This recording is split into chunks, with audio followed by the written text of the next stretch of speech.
अरू घर बसी झोल मोमो बनाउन चाहनुहुन्छ तपाईहरु बनाउन चाहनुहुन्छ भने यो भिडियो स्किप नगरेर हेर्नु होला है त लेट्स गो स्टार्ट ओइल हालौं है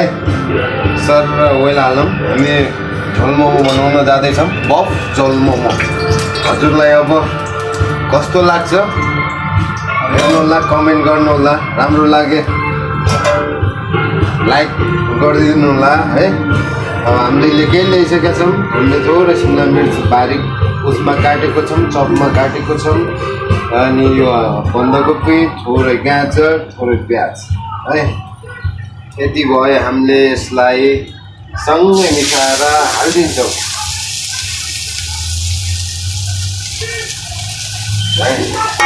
यसलाई मिसाएर हामी चलाउने गर्छौं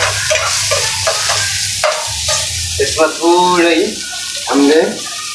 किमा राख्यो बफ मोमोको लागि बफ किमा राख्यो भने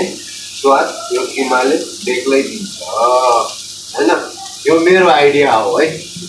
अरूले बनाएको देखेको छैन तर यो मेरो आइडिया हो यसलाई हामीले चलाइ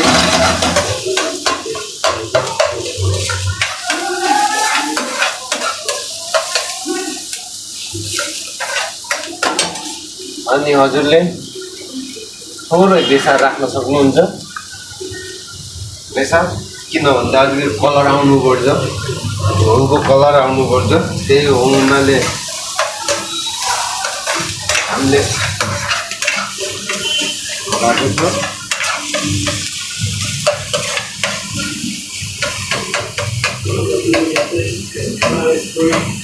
त्यसमा थोरै अदरक लसुनको पेस्ट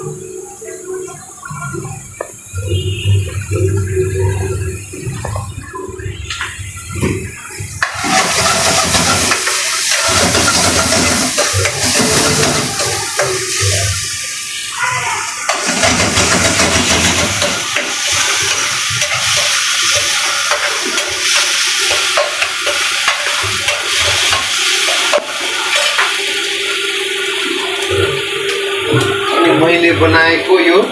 झोल ग्रेभी राखेर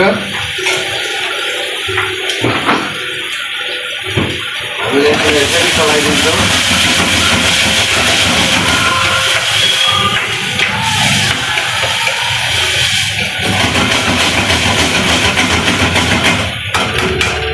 त्यसपछि हामीले थोरै अजिना मिठो मोटो राख्छौँ नुन थोरै राख्छौँ थोरै चिल्ली धनिया पाउडर थोरै स्वाद ल्याउनको लागि है जिरा पाउडर थोरै अनि त्यसलाई हामीले चलाउँछौँ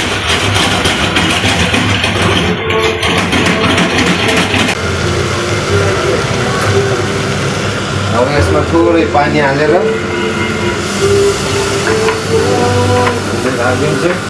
हामीले मोमोहरू ट्याक्क एउटा प्लेटमा राखिसकेको छौँ झोल मोमो दिनको लागि तयार भइसकेको छौँ हामी झोल बनाएको छौँ देख्न सक्नुहुन्छ यसलाई यसरी सर्भ गर्ने